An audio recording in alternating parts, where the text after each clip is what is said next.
Vincent Markham speaking. Are there any calls for me? There's nothing from the Merriman Foundation? All right, thank you.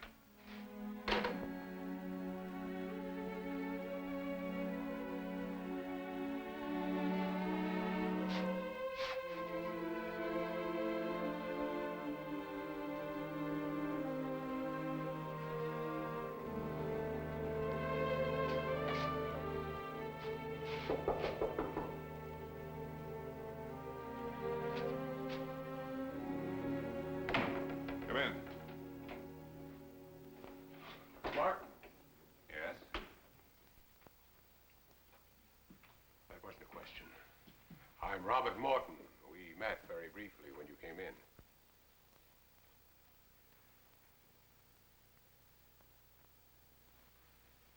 How do you do? I'm afraid I wasn't in a very attentive frame of mind. How are you feeling? Oh, I'm pampered. Dr. Roche is very thorough. Yeah, excruciatingly so. Our facilities must seem overwhelming compared to Peru. Frustrating would be the more apt word. I suppose so. Still, what you're doing down there, financing the entire operation out of your own pocket. No, thank you. It's very commendable. Not very commendable when you had the money to begin with. Especially since you didn't earn it. Seems you've earned the use of it. Well, perhaps when you feel up to it, we might discuss your work more fully. Oh, excuse me, Doctor. I don't mean to be rude, but I can't escape the feeling that I'm sitting in your living room and you're looking down on me saying, so this is Claire's beau. I wonder what his intentions are. Only I'm not Claire's beau. And this is hardly the time or the place to be asking if my intentions are honorable. I don't think so. May I call you Vincent? If you like. I'd like more than that. I'd like to know my daughter's husband. At the moment, all I have are facts. Don't you think you should be speaking to Claire about that? I have.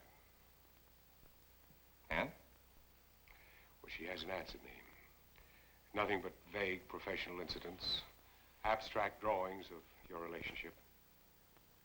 And you'd like me to give you some specific incidents, some personal drawings of our relationship to sharpen the focus. Yes. Why, Dr. Morton? So you can pigeonhole our marriage neatly and then move on to something more important, something less aggravating? So I can find out why my daughter's marriage failed, and perhaps in some small way help to repair it. What makes you think it's worth repairing? You're my daughter's husband. For better or for worse?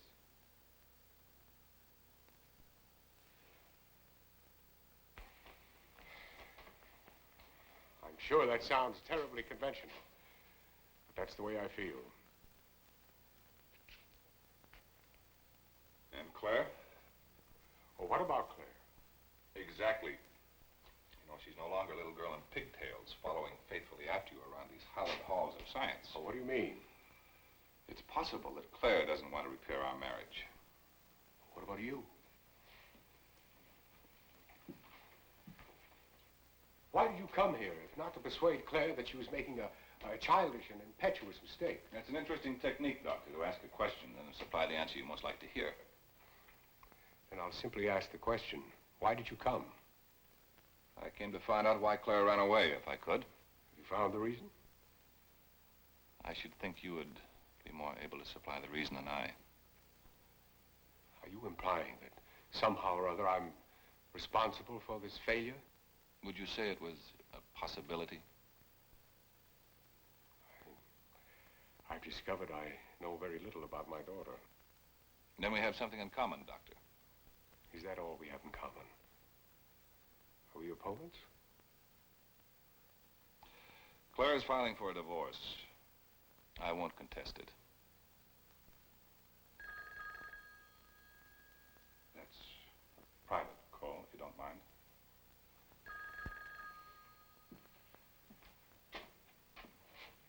I'm sorry we had to meet like this, with nothing more in common than Claire's unhappiness.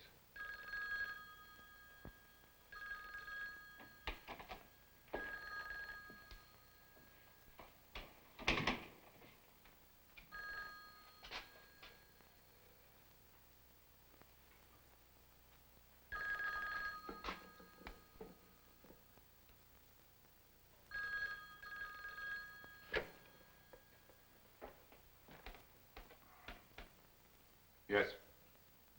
Dr. Markham, they're ready with your call to the Merriman Foundation. Yes, Mr. Richter's on the line. Thank you. Oh, if I don't get relief from this telephone soon.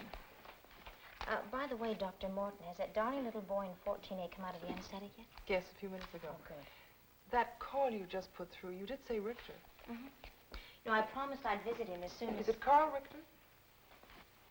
Oh, just tell me, is he talking to Dr. Markham? I'm sorry, but I'm not permitted to give out any information about the patients to anyone except... Immediate family, I know. Dr. Markham is my husband.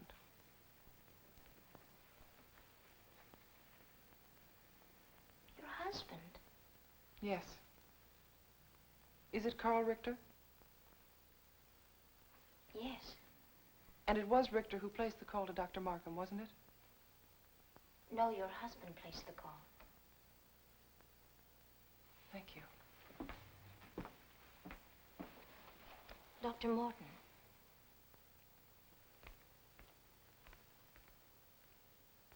No, I got banged up a little.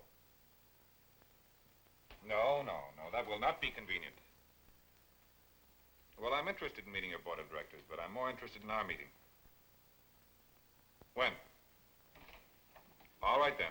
That's definite, Mr. Richter. Vincent, I'm sorry to come bursting in on you like this. Oh, Clara, I didn't expect to see you again until we were standing up in front of the judge and he pronounced us unwed. You have a headache? Your father dropped by a few minutes ago. I think he was trying to find out if the failure of our marriage was his fault.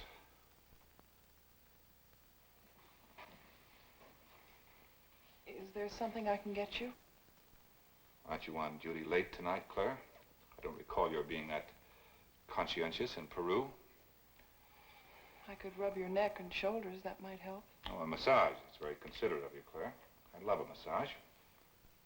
Here. Sit down over here and I'll... You can put it on my hospital bill.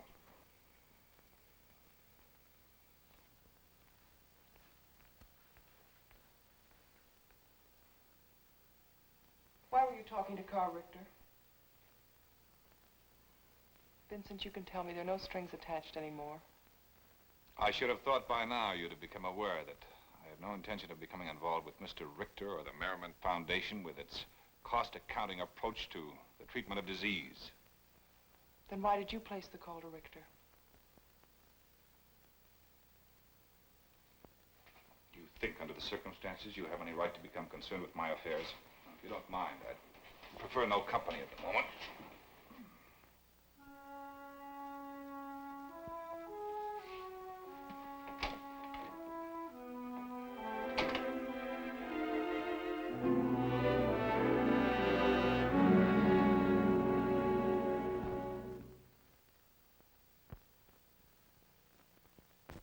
Preview from the continuing story of Peyton Place. In return, you could teach me about you. I suspect you know too much about me already. In which case, you can do it when I pick you up this evening. Claire happens to be on the staff of the hospital. Now, she's bound to want to see the results of the test. I can't keep the answers from you. Just because I'm what? Nothing. I didn't mean that. Sure you did. You do that, you get hurt.